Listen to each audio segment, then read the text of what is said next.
The rise in computing demand brought on by artificial intelligence has led to a boom in stocks that are tied to data centers and semiconductors. But some investors may be wondering if there's more room to run or if we're in a bubble. Joining us now to have that bull-bear debate on the topic is Juliana Faircloth, VP for Portfolio Research with TD Asset Management, and Evan Chen, Associate for Portfolio Research at TD Asset Management. Welcome to the program. This is our first two-guest program on Money Talk Live, and we're going to have a debate, so I think we're going to have a bit of fun. Thank you. Thanks for having us. All right, we're going to start with Juliana right now. Let's talk about the lay of the land when we're talking about data centers and AI demand. Sure. It's very timely. NVIDIA just this week overtook Microsoft as the most valuable company in the US. So certainly a lot of focus and excitement around AI and around this trend. I'm sure all of your viewers have heard quite a bit about it. If we roll back the clock, this really started in 2022 when ChatGPT came about. This, I think, really opened our eyes to what AI could potentially be and brought it closer to the future. What's changed over the last year and a half since late 2022 is that this theme has really broadened out, and the market has realized that in order to get to an artificially intelligent future, there's a lot of physical infrastructure that's needed, and that's data centers. Data centers are the buildings that house all of the computing power that makes AI possible. We've seen a lot of stock movement around this trend and theme. Something that really stood out to us was just how much companies really across the board are talking about data center as a theme. So we've brought in a chart that shows a count of mentions of the term data center on S&P 500 earnings calls. And we've taken out technology and we've taken out real estate. This theme's been topical in those sectors for a long time, but you're left with consumer, industrial, utilities, energy, every other sector.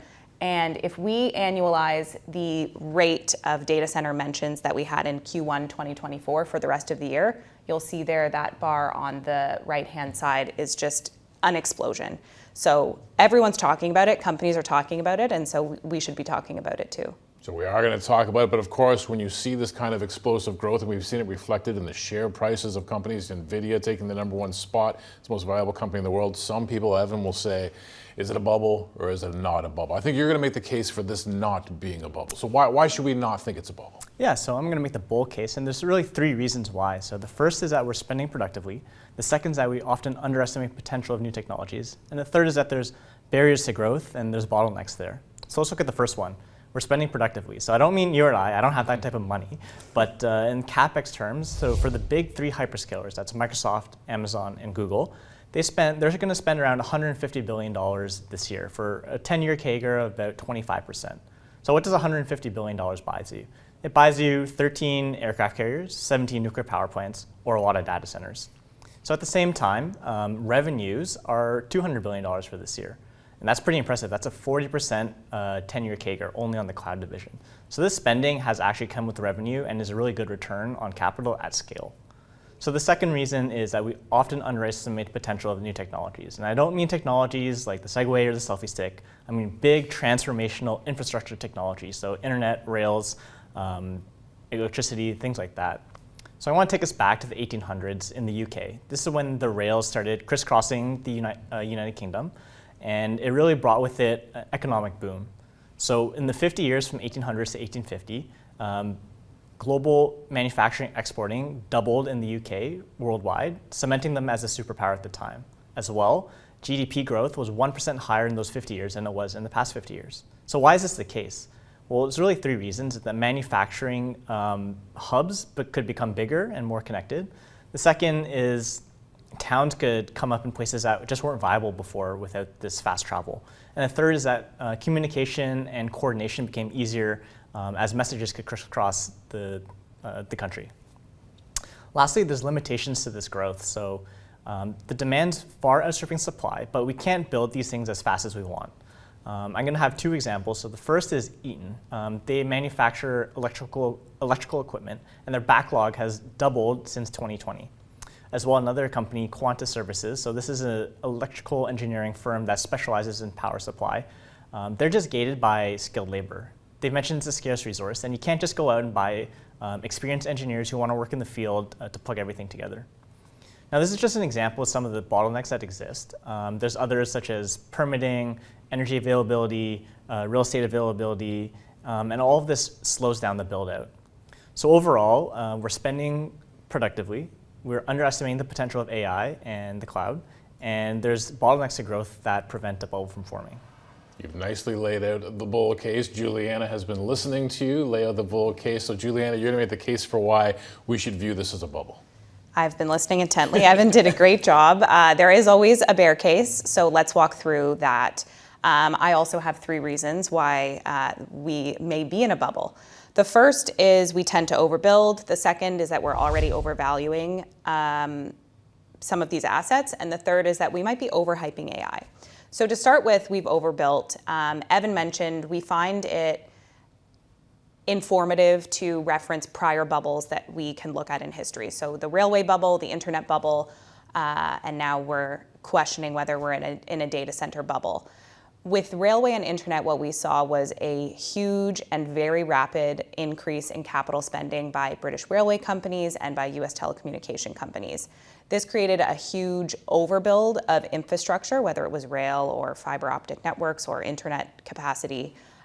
There was an overbuild, and not to say that this didn't ultimately end up being productively used, but there was a bit of an air pocket. And so that's the risk that we can be worried about from a data center and AI perspective, is that there's a little bit of an air pocket to some of this spending.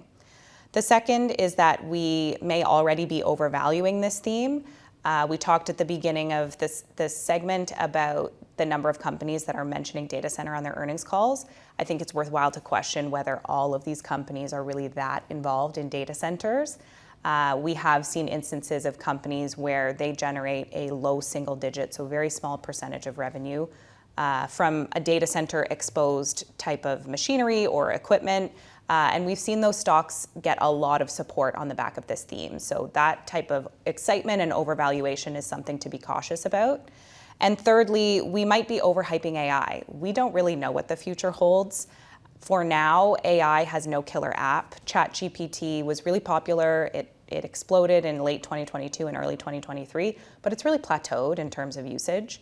I don't think it's necessarily massively changed our day-to-day lives. And the other element that might keep a bit of a lid on the growth potential for AI is regulation.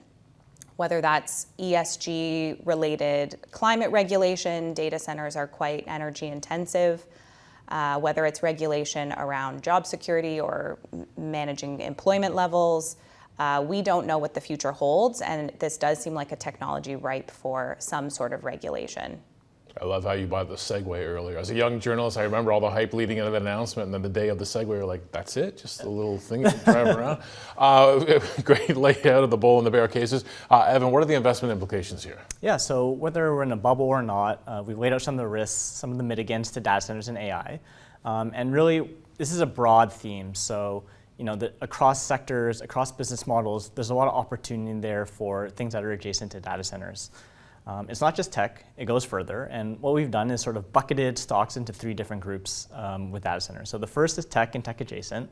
The second is infrastructure, so this is utilities, industrials, and real estate. And the third is energy and materials. So let me go through them.